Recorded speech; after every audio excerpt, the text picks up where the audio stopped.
Yep.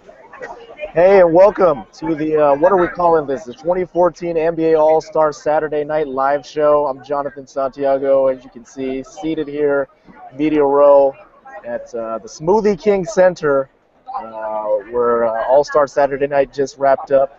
And with me, as always, James Ham on the opposite side there. And James, let's talk about this dunk contest because that's why we were here.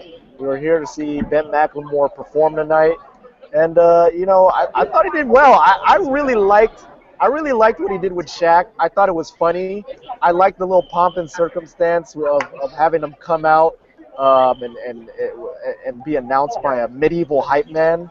I thought Yeah. it was funny. I thought it was good.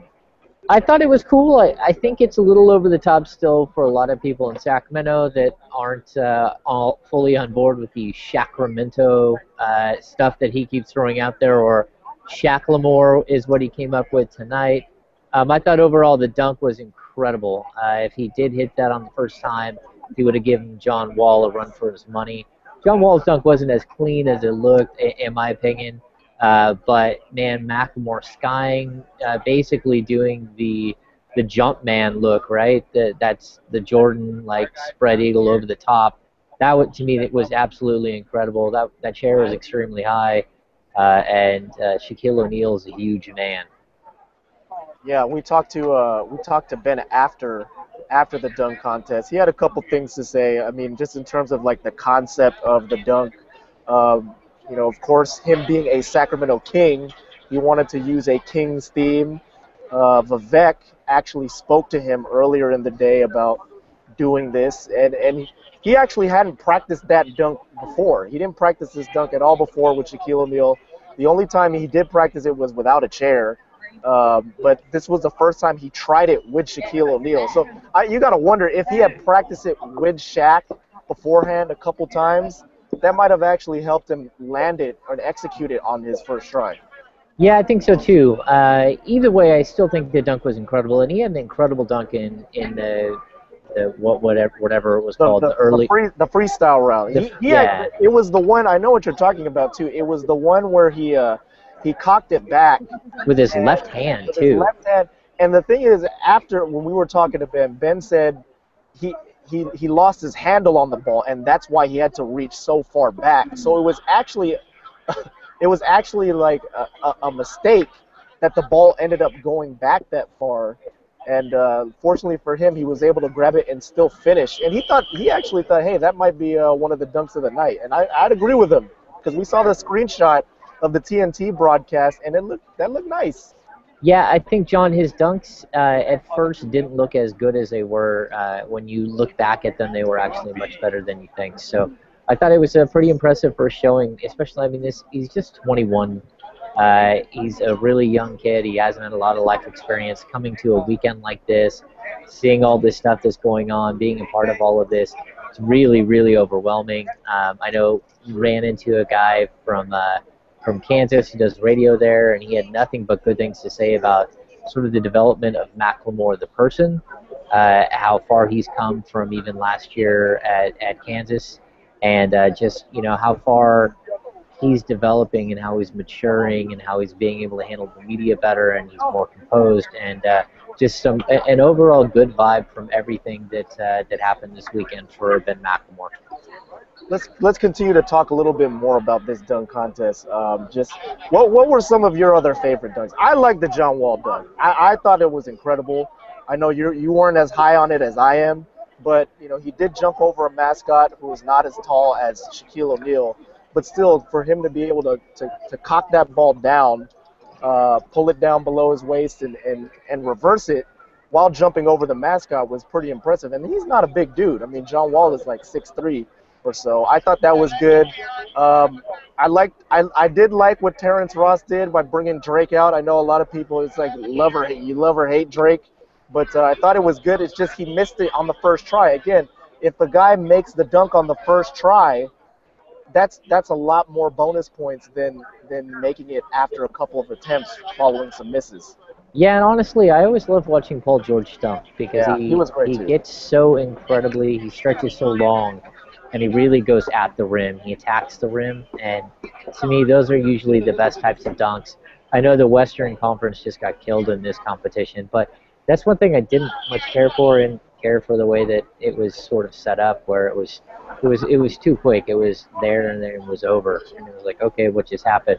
So I do know that DeMarcus Cousins is at home, like, screaming at his TV, loving this, that his buddy John Wall won the competition, won the, was voted the winner by the fan vote. So definitely an interesting event. Overall, the whole night is pretty interesting. Watching Vanilla Ice come out on stage was That like, was ridiculous, what? man. Come on. What? That definitely caught both of us and everybody in the arena off guard. Yes.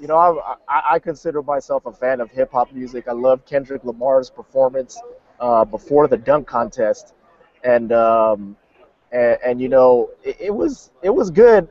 And I thought I was just kind of surprised that they would bring Vanilla Ice out of nowhere to perform. I mean, I think you had a good rapper. You had a good rapper in Kendrick Lamar come out and perform, and then you get Vanilla Ice, the one-hit wonder. Not so hot. I thought it was pretty crazy. I thought that it reached a different crowd. There's certainly a younger crowd that's here, and then there's an older crowd. People who are in their mid-30s who enjoyed the Vanilla Ice thing a little bit more. And then to have George Gervin, the Iceman, sort of intro him was pretty fun as well. So, yeah, man, I'll say this. The NBA really, really knows how to put on a show. That is one thing that the takeaway from this weekend, it's just, you're around like legends all day long, everywhere you turn. Walking through here, I saw Penny Hardaway. He was standing next to Alonzo Mourning. He was standing next to Bill Russell. And that's just kind of the way that this event goes. I saw P.J. Brown, too. He's a legend. Yeah, P.J. Brown. Yeah, and we saw Kareem Abdul-Jabbar getting on the elevator. Yes, he did. Yeah. So, and Hakeem yesterday, Karl Malone, Dominique. It just keeps going on and on and on. It's really surprising that all of the greats, the Hall of Famers, a lot of the former stars come out. Even 81-year-old Bob Pettit came out and was at the Hall of Fame announcement where they announced the finalists, including Kevin Johnson, Mitch Richmond, Tim Hardaway, Alonzo Mourning. Just overall, man, this was so far it's been a great weekend. It's been a very interesting weekend. And, again, the NBA really does this well. They know what they're doing. You are so composed, James. I'm feeling the atmosphere right now. There's a lot of excitement going on around this arena. And you are just like, Mr. Calm, cool, collected. It's really I'm gonna move my computer so people can see. Like, so that people in front of us is the broadcast with Steve Smith and 3D. There you have the All-Star sign. Just like it's a pretty interesting surrounding here that we're in, and this arena is huge. Yes. Holy cow, this thing is gargantuous. We were basically, we lost like 3 pints of blood from nosebleeds from where we were sitting. But man, this place is huge, and it's really, the sidelines for basketball are good. It's got a really steep sort of angle to it inside, but it's a big, big arena. It reminds me a little bit of the Warriors arena. What is it, Oracle? But yeah, just a really big area that we're working with here. Yeah, definitely multiple levels. Okay, outside of the dunk contest, let's touch a little bit on some of the other competitions that were played tonight. The three-point contest. I thought it was interesting that they allowed players to choose a position for an all Moneyball rack this year. Some of the changes that they made to some of these competitions were hit or miss. I like that idea. Marco Bellinelli coming out with the win. A little shocked that Steph Curry did not win. He has not been able to win that contest at all. The last few times that he's participated, but that was pretty interesting. Shooting stars. The shooting stars event is always a wash, and the skills challenge is meh. But also to see Damian Lillard participate in 3 different events tonight. I wonder if he was everywhere. Tonight. Yeah, he was all over the place. Well, I mean, he performed well. He won the skills challenge, right? He didn't look great in the three-point shootout. What was it, Bradley Bill and Marco Bellinelli to the finals. Bellinelli just caught fire, and Bill had no chance. And then Bill, and he tied him in the second round, in the championship round. He came up with a big three ball in the corner to tie it and push it to an overtime. That was fun. But overall, I think this slam dunk contest is still king. It just, it could have lasted like another 10 minutes, Yeah, 15 minutes. it was such an abrupt end. Like when the battle round was over, you think, okay, that's it. There was nothing because in past dunk contests there would be like 3 rounds of dunking. You'd have a first round, a second round, a third round. Each contestant would have 3 dunks prepared or a couple dunks prepared for the contest. I really like the freestyle round. Particularly, it works well when the players who are on the same team know what they're doing together. And you saw that in the East. You saw Paul George, John Wall, Yeah. and Terrence Ross. They looked like they had worked together on their dunks as a team. And you didn't really see that same kind of chemistry in the first round by the West team with Damian Lillard, Harrison Barnes, and Ben McLemore. Yeah, hey John, check this out. We'll do this again for our viewers. I'm gonna turn the camera and you can actually see the slam dunk championship trophy. I hope you can see John Wall being It's a little blurry. interviewed. There's a G-Man one. Oh, you got to turn it. You got to turn it around a little bit more. Move it more to your right. Let's see. This way? No, the other way. That way. We're improvising on the fly, folks. There we are. More. Oh wait, no, we can see. Yeah, we can see the mascot. It's not a great picture though. I would advise you to just turn it around and all right. Pretty face instead, James. We're back. So, yeah, a good event, John. Good event.